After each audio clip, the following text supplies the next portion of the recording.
Recently, Jasmine Crockett, who the president has openly criticized, just entered Texas's Senate race. I asked Mike Johnson, who said that Texas largely supports the president. Crockett, on the other hand, says that Trump is an example of extremism. She says that her support is a referendum on Trump. I'm curious to get your thoughts on this. And has Trump made any statements since she's announced her candidacy? Not to my knowledge, as you know from the White House podium. As a government employee, I'm not privy to comment on future elections, but I do think the president has made his thoughts on Ms Crockett quite clear, and I do believe he thinks she is wholly unqualified for the office that she is seeking. Joey. Yeah, thanks, Karoline. A federal judge today ordered the immediate release of Kilmar Abrego Garcia from ICE detention. Does the White House have a response to that, and does the administration plan to appeal that decision? Absolutely. The White House, the administration, opposed this activism from a judge who is really acting as a judicial activist, which we've unfortunately seen in many cases across the country. Abrego Garcia is present in our country illegally. He is a proven human trafficker. He is a proven gang member. The administration has evidence of that. And as you saw from the Department of Homeland Security, they issued a statement saying they'll continue to fight this legal battle in court. Caitlin. Two questions. I have one on Venezuela to follow up, but first on affordability, since we were talking about the economy at the beginning. If the economy is as strong as the president has said it is, then why is he telling parents 2 weeks before Christmas that they should only buy 2 or 3 dolls for their children? Look, what the president is saying is that if we want products made right here in America, if we want them to be made from American small businesses, which is a large part of the reason the president has effectively implemented tariffs, then we're going to have better quality products right here in the United States. Maybe you'll pay $1 or $2 more, but you will get better quality and you'll be supporting your fellow Americans by buying American, and that's what the president was saying.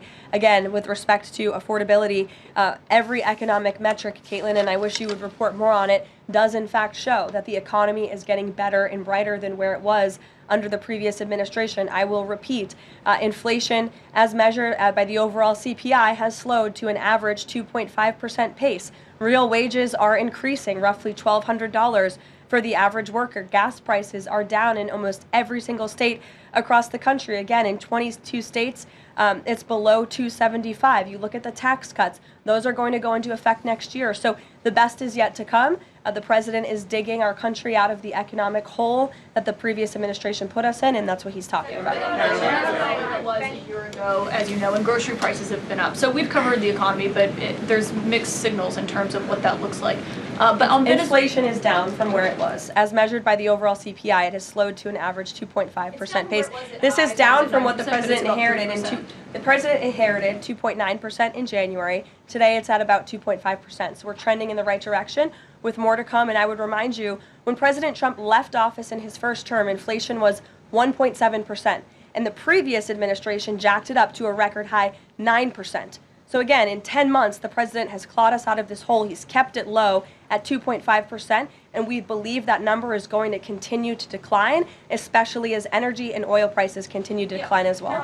It wasn't high under Biden. They're just saying it's not. Well, nobody reported on it being high under Biden. My predecessor was standing at this podium, but now you want to ask me a lot of questions about it, which I'm happy to answer. But I will just add, there's a lot more scrutiny on this issue from this press corps than there was.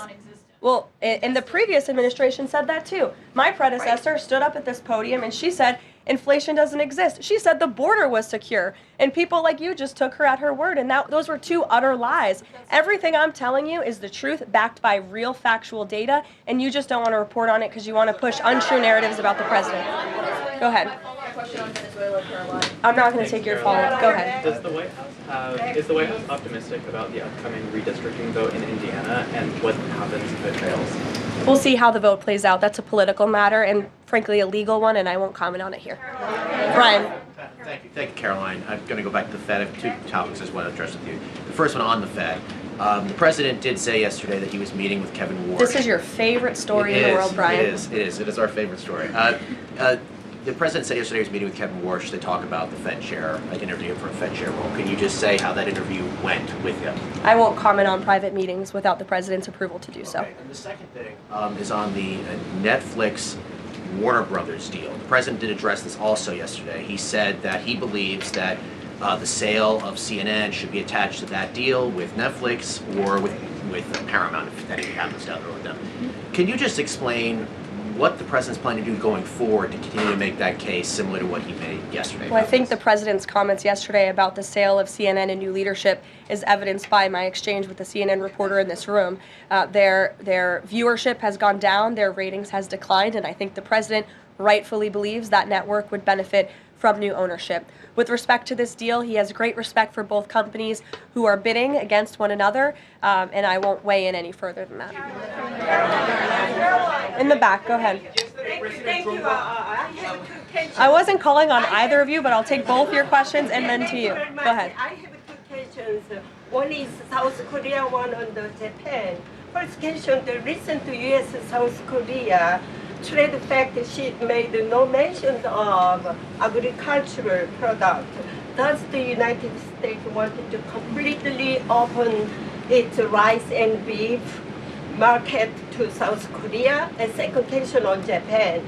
China is using its military power. Okay, we'll leave it there. So covering a range of issues there is the White House Press Secretary Karoline Leavitt, that she always does, but we missed the top of it. We're going to turn that around for you and rerun the clip of Karoline Leavitt being asked what of that oil, where was it going after that oil ship was seized yesterday off the coast of Venezuela, and confirmation there that it was heading to the IRGC, so it was on its way to Iran. That's why they made a move on it, and also no call yet regarding Thailand and Cambodia yet. The President will presumably get to that as soon as he can.